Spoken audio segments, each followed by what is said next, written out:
Hola, ¿qué tal amigos? Soy el Padre Mario Alvarenga y en esta oportunidad quiero invitarlos para que reflexionemos juntos el mensaje de la 54ª Jornada Mundial de las Comunicaciones Sociales que el Papa Francisco nos ha regalado. Para comenzar, quiero hacer en retrospectiva, mencionarles pues un poco acerca del origen de esta jornada mundial.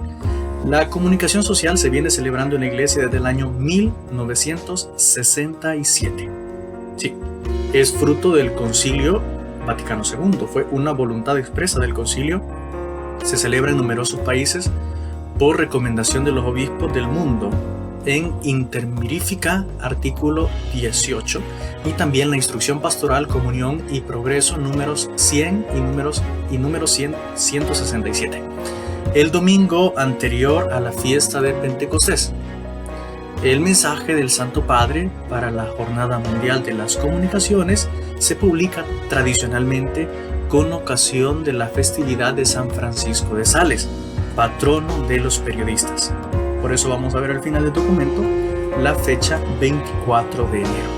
Un saludo entonces desde ya a todos los periodistas, a todos los comunicadores sociales, a todos aquellos que están haciendo uso de estos medios que tienen a su alcance para llevar la buena nueva, para llevar la esperanza, para iluminar la realidad, para extender también estos valores del Evangelio en todas partes, que es la voluntad de nuestro Señor Jesucristo cuando nos envía a ir a todo el mundo. Y si no podemos ir físicamente, pues vamos a través de las redes sociales, a través de los medios de comunicación en general. Los objetivos que se propusieron fueron 4. 3 los fijó el Concilio Vaticano II para esta jornada y el cuarto objetivo se saca de la Instrucción Pastoral, Comunión y Progreso.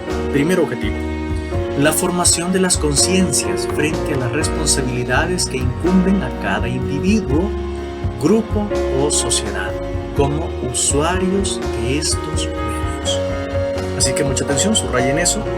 Formación de conciencias es el primer objetivo fijado por el Concilio Vaticano II. Segundo, la invitación dirigida a los creyentes a rezar para que dichos medios sean empleados conforme al diseño de Dios sobre la humanidad. Significa que hay un plan de Dios, hay un proyecto de Dios y estos medios tienen que utilizarse de acuerdo al plan de Dios, para que no vayan a ser utilizados al margen ni mucho menos en contra del proyecto de Dios, dada la gran incidencia, dado el impacto social que los medios tienen en el mundo.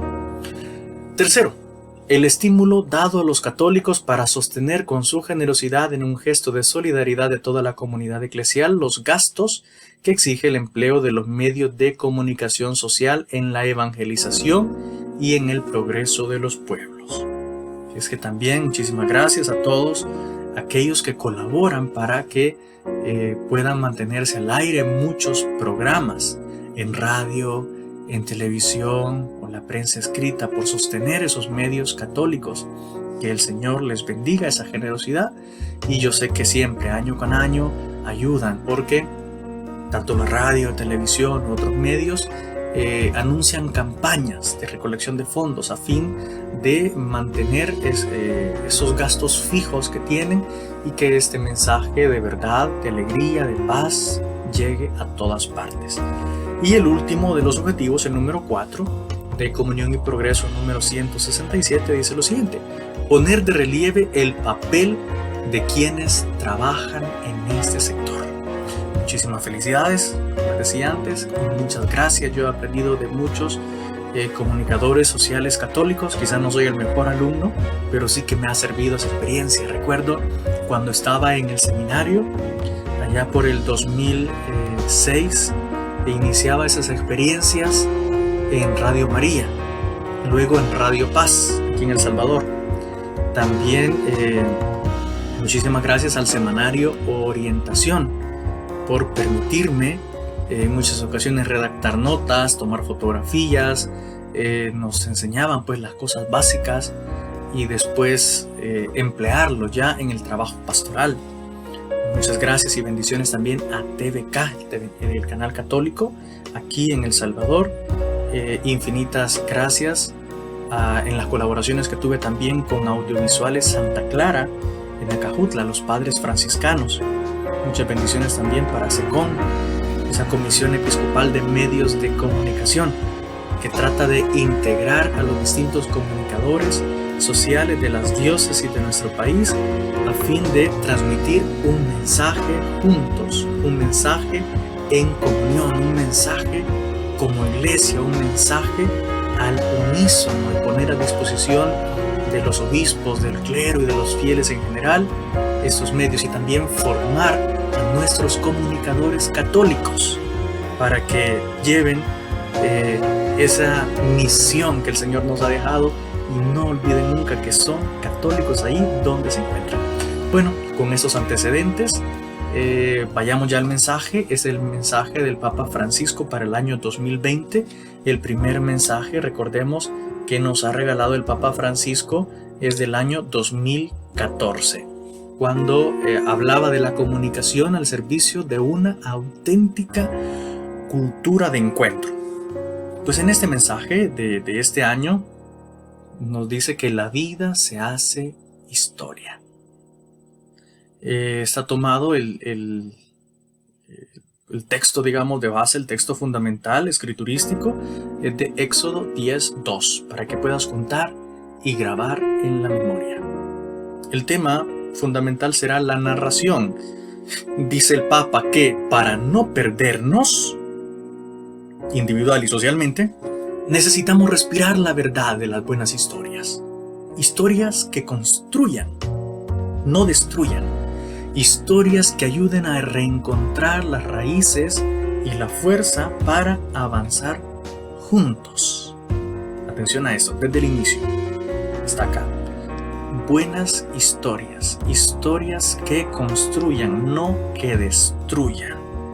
Va a ser en lo que el Papa se va a enfocar en su mensaje para esta jornada, este año.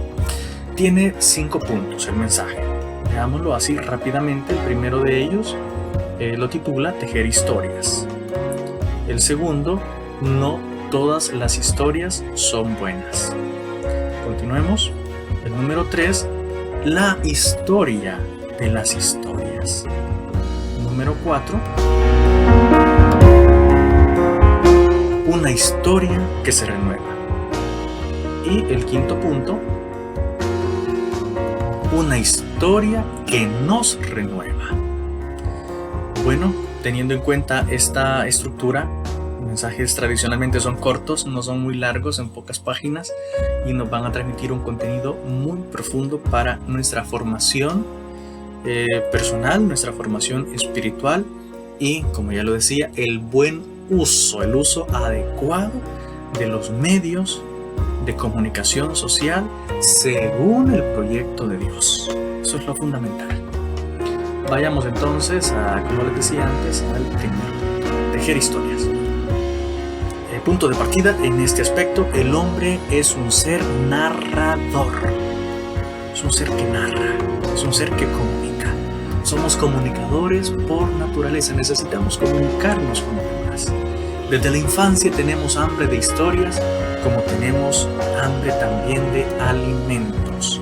No sé ustedes, pero yo recuerdo cuando me sentaba con mi abuelo y a él le pedía que me compartiera historias, que narrara anécdotas, que me contara esas cosas que él había pasado en su vida.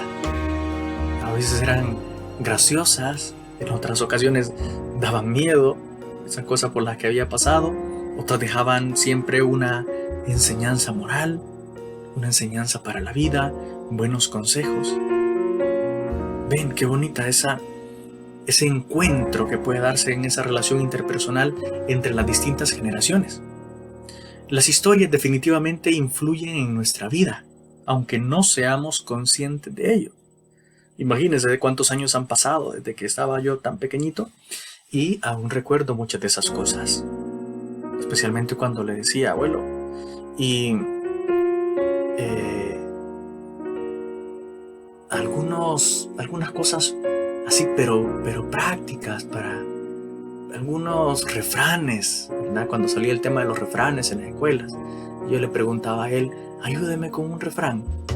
Y él me decía, no te juntes con malvados, no camines por veredas, no preguntes lo que no te importa, ¿verdad? Cosas como estas, que en ese momento eran una simple tarea para llevar a presentar a la clase, pero que hoy, con los años, uno se da cuenta de la importancia fundamental de esos consejos, de esos refranes en la vida diaria. Los relatos nos enseñan, plasman nuestras convicciones y nuestros comportamientos, claro que sí. Si esos relatos se llevan a la vida, eso se lleva a la práctica, claro que va a marcar nuestro comportamiento. Claro. Es como cuando nos decían, dime con quién andas y te diré quién eres. Podrían decirnos, dime lo que escuchas. Dime las narraciones con las que tú te encuentras más frecuentemente y te diré cómo es tu vida. Podría ser. El hombre no es solamente el único que necesita vestirse para cubrir su vulnerabilidad. Recuerden en Génesis 3:21, este pasaje, Dios se acerca al ser humano, lo busca después del pecado original y le dice, ¿dónde estás? ¿Por qué te escondes? Y le contesta Adán, es que estoy desnudo. Y le dice el Señor, ¿quién te dijo que estabas desnudo? ¿Acaso comiste de aquel fruto del árbol que te prohibí comer? Pues sí, eso es lo que hizo. Y beso de desnudez. Lo reviste para cubrir esa vulnerabilidad. También necesita el ser humano revestirse de historias para custodiar su propia vida.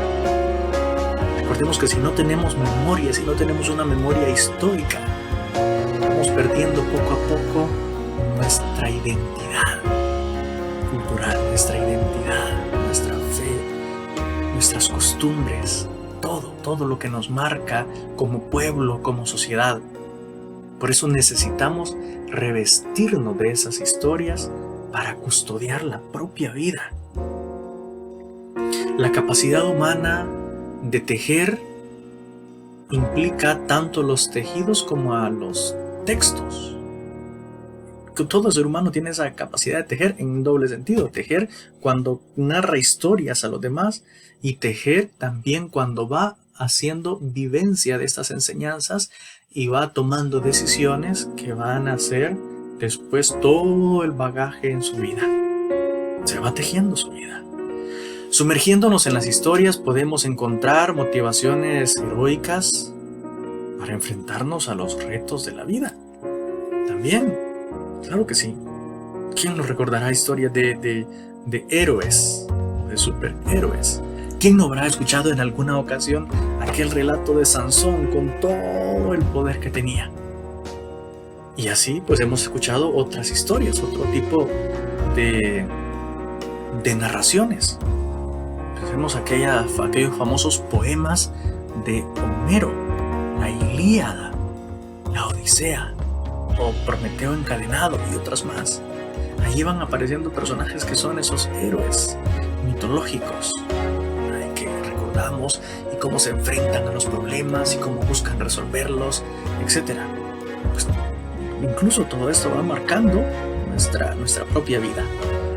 Desde el principio, atención a esto, desde el principio nuestro relato se ve amenazado. En la historia aparece el mal que serpentea, el mal que se acerca al ser humano, pero para dañar al ser humano.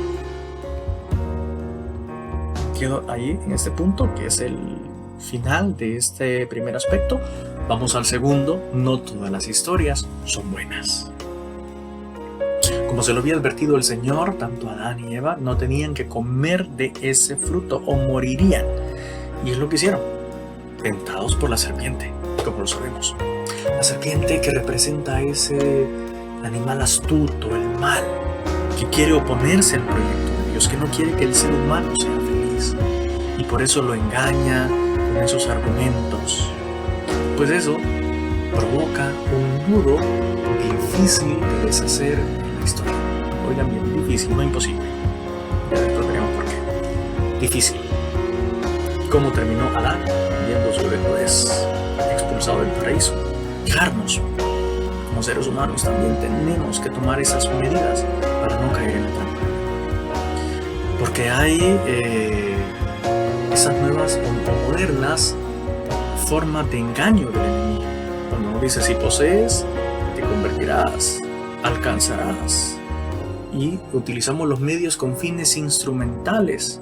¿Cuántas historias hoy en día nos narcotizan? Dice el Papa. Necesitamos tener esto, tener esta ropa, tener los zapatos, tener pues tantas cosas para ser felices, cuando realmente no es así. No necesitamos todo eso para nuestra felicidad. Sin embargo, los medios nos venden la idea de que así es. Se fabrican historias destructivas también, provocadoras, que desgastan y rompen los hilos frágiles de la convivencia, recopilando información que no se contrasta, repitiendo discursos triviales, falsamente persuasivos, hostigando con proclamas de odio. De esa manera no se teje la historia humana, no dice el Papa, sino que se despoja al hombre de la dignidad que posee por naturaleza. Cuidado con todos esos mensajes de odio. Cuidado con todos esos mensajes de destruir al otro. Cuidado con todos esos mensajes de engaño. Entonces, ¿qué tenemos que hacer? Pues pararnos frente a todos los mensajes, frente a todas las narraciones que nos van llegando de distintos medios una y otra vez. Pararnos frente a ellos, analizar, contrastar. Tome una noticia y no se quede con solo un titular. Vaya a la fuente si es posible. ¿Quién lo dijo? Busque cómo lo plantea ese mismo tema otro medio de comunicación social. Y si se trata de temas de fe, pues lo mejor es que consulte una página auténticamente católica, para que se dé cuenta si realmente es así, no lo están engañando. Pero no, lo que no podemos hacer es tomar cada información que llega y pensar que eso es verdad, que porque sí, que porque lo dice este medio, pues es así. ¿Dónde lo viste? Ahí lo vi, por ahí. No puede ser eso. Tenemos que tener esa capacidad crítica y de confrontar eso que nos presenta con la realidad, analizar los argumentos. ¿Ven? Claro que eso pues es muy difícil, porque a veces se trata de cuestiones muy técnicas. Y si no, fijémonos en lo que ha ocurrido en nuestro país estos días, ¿verdad? Decretos del Ejecutivo, decretos legislativos, esos temas cuando son llevados a evaluarlos, ¿verdad? En la sala, los magistrados, y emiten las resoluciones, ¿verdad? O cuando quieren atribuirse funciones que no son, o cuando son fruto de una interpretación malintencionada, utilizar las leyes a su favor, a su beneficio. Lo que ya nos decía San Óscar Arnulfo Romero, que en este país las leyes están para morder como la serpiente, para morder a aquel que va descalzo. Pero aquellos más poderosos, ellos parece que no son alcanzados por las leyes. Qué triste cuando es así.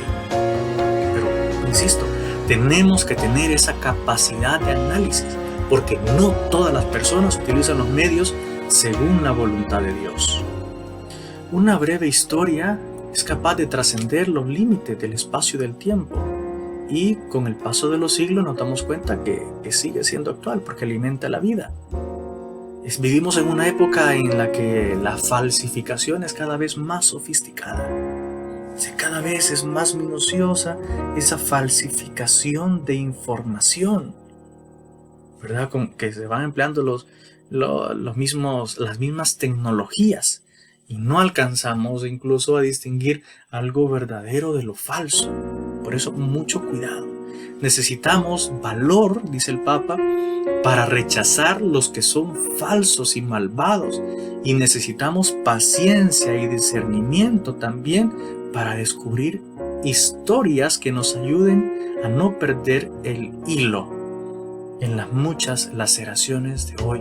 Historias que saquen a la luz la verdad de lo que somos como personas y como sociedad.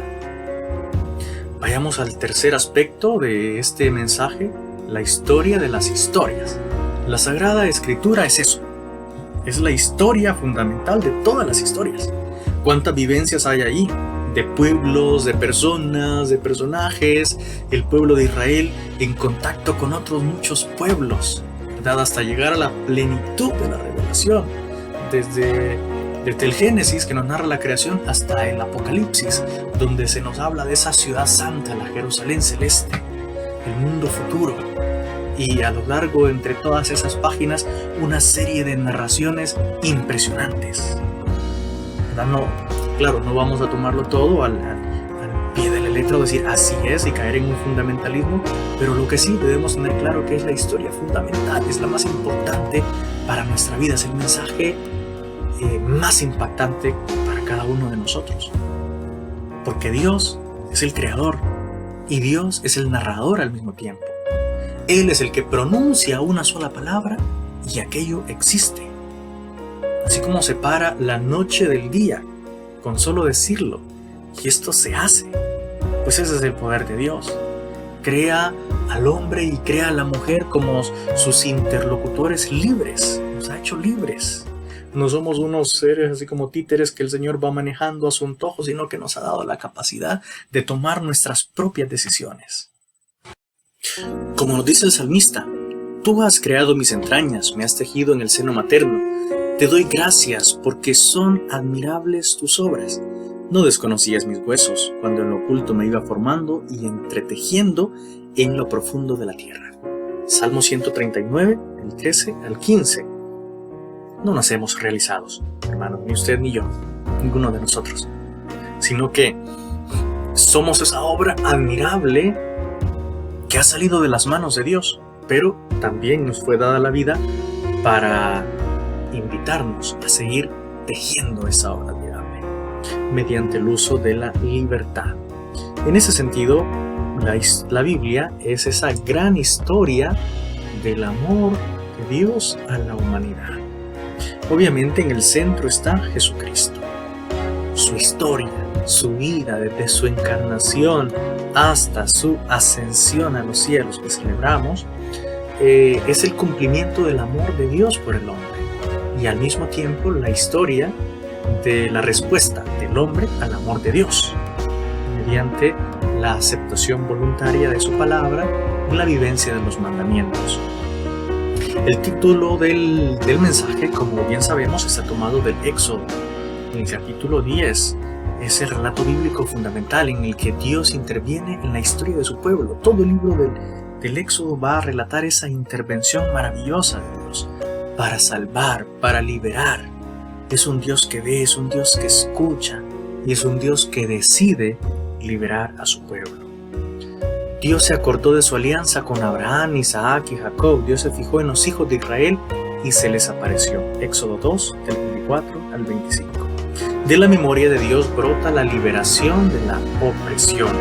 El Señor revela a Moisés el sentido de todos estos signos. Le dice, para que puedas contar y grabar en la memoria de tus hijos y nietos los signos que realice en medio de ellos. Así sabréis que yo soy el Señor.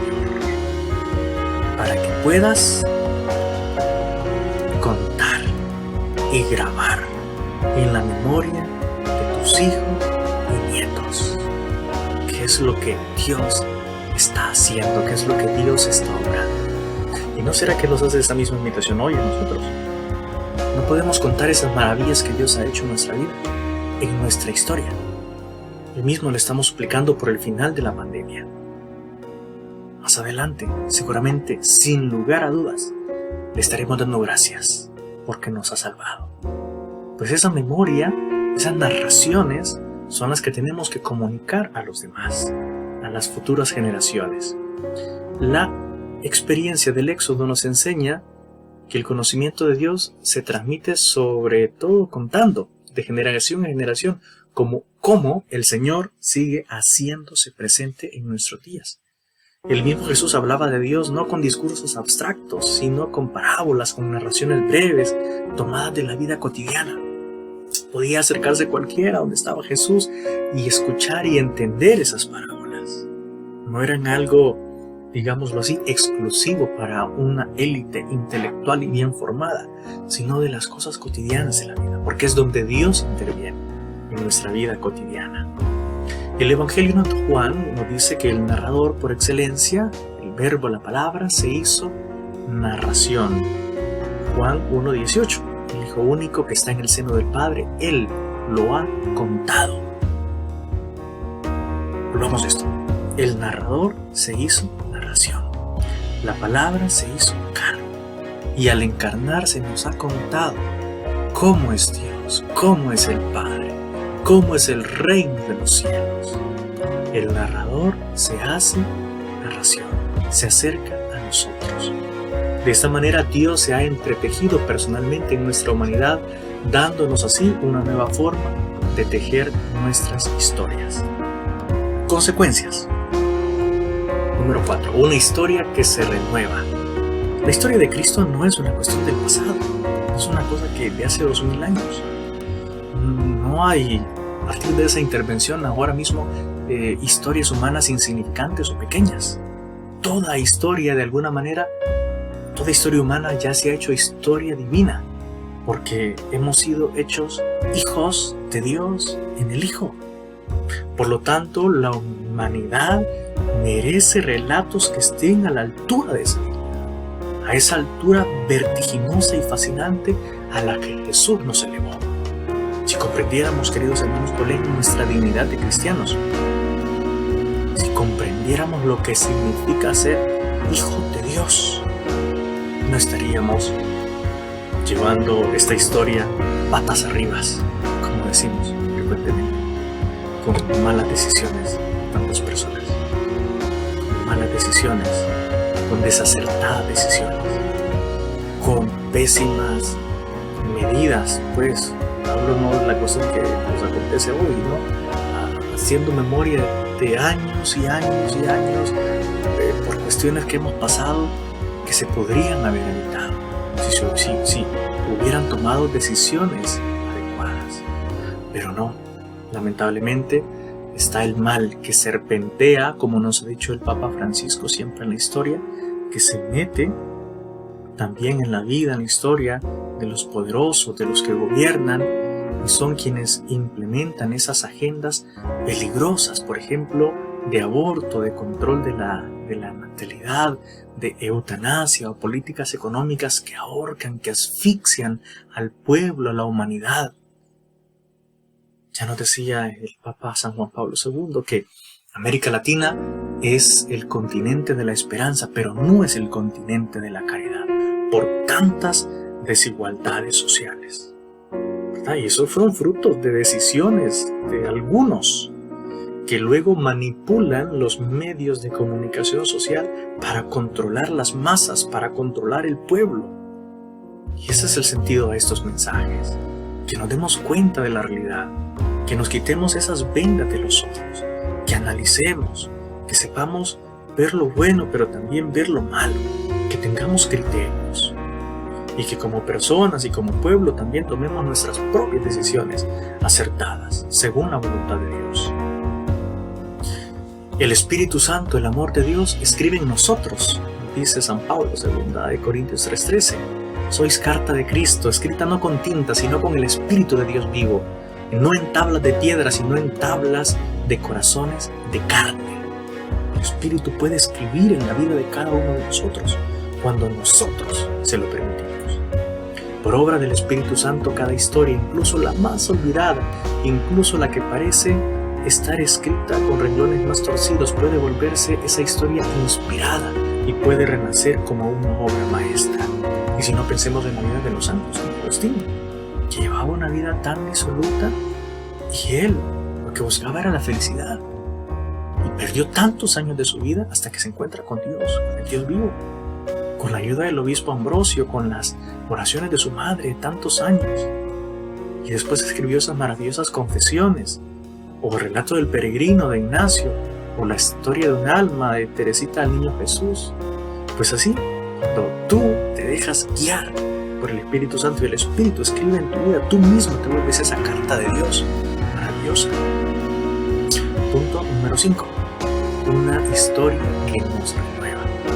En todo gran relato, entre el nuevo y el nuestro, Espíritu es libre de escribir en nuestros corazones, renovando en nosotros la memoria de lo que somos a los ojos de Dios. Cuando rememoramos el amor que nos creó y nos salvó, cuando ponemos amor en nuestras historias diarias, cuando tejemos de misericordia las tramas de nuestros días, entonces pasamos página. Es la forma en la que descubrimos cómo Dios va actuando en nuestra historia, en nuestras vidas. Cuando en medio de estas situaciones como la pandemia que estamos atravesando, descubrimos que hay personas con tan buen corazón, personas tan desinteresadas, altruistas, generosas, que están aportando sus bienes, lo poco o mucho que tienen, lo que sea, pero están ayudando a otros. Se fijan en la necesidad de los demás, no se quedan indiferentes. Y hay otros que están ahí preparando víveres, paquetes, y para llevarlas a aquellas familias más necesitadas, para que tengan qué comer, para que tengan el pan de cada día. O aquel personal médico, sanitario, enfermeras, doctores, y en fin, en general, que están luchando también allí, con jornadas interminables, incansablemente luchando también en la investigación para encontrar una cura a esto. Que el Señor les bendiga. Son esas historias escritas por el Espíritu Santo. Son cuando ustedes buscan el bien de los demás. Contarle a Dios nuestra historia nunca va a ser inútil. No pienses que orar es una pérdida de tiempo. Cuando tú le cuentas a Dios tu vida, compartes con Él lo que Él ya conoce, pero tú tomas conciencia de tu propia vida. Buscas su ayuda, buscas consuelo, buscas su auxilio, y como escuchamos en el Éxodo, el Señor no se queda indiferente. El Señor te responde porque está vivo, porque tiene poder, porque quiere ayudarte. A Él podemos narrarle nuestras historias que vivimos, llevarle a las personas, confiarle las situaciones. Definitivamente que sí. Nadie tiene que ser un extra, un personaje secundario, pues, en el escenario de este mundo, sino que la historia de cada uno, de cada ser humano, tiene esta posibilidad de cambiar. Incluso cuando contamos el mal, podemos aprender a dejar espacio a la redención. ¿Sí? En medio de todas estas situaciones, porque para Dios no hay nada imposible. Podemos abrir ese espacio a la redención, al cambio, a una mejor situación de vida para todos. Por eso, comunicadores sociales, hagamos buen uso de estos medios para llevar a los pueblos a donde Dios quiere. No utilizar estos medios malintencionadamente, no utilizarlos para unos fines egoístas de algunos pocos que solo quieren dañar. Mucho cuidado con esto. Hermanos, pidámosle al Espíritu Santo que abra nuestros ojos, que nos ayude a descubrir cuál es su voluntad. Para ello nos encomendamos a una mujer que tejió la humanidad de Dios en su seno. Dice el Evangelio, entretejió todo lo que le sucedía. La Virgen María lo guardaba todo, meditándolo en su corazón. Lucas 2:19. Terminemos con esta oración del Papa Francisco a nuestra Madre Santísima. Oh María, mujer y madre, tú tejiste en tu seno la palabra divina. Tú narraste con tu vida las obras magníficas de Dios. Escucha nuestras historias, guárdalas en tu corazón y haz tuyas esas historias que nadie quiere escuchar. Enséñanos a reconocer el hilo bueno que guía la historia. Mira el cúmulo de nudos en que se ha enredado nuestra vida, paralizando nuestra memoria. Tus manos delicadas pueden deshacer cualquier nudo. Mujer del Espíritu, Madre de la confianza, inspíranos también a nosotros. Ayúdanos a construir historias de paz, historias de futuro, y muéstranos el camino para recorrerlas juntos. Amén.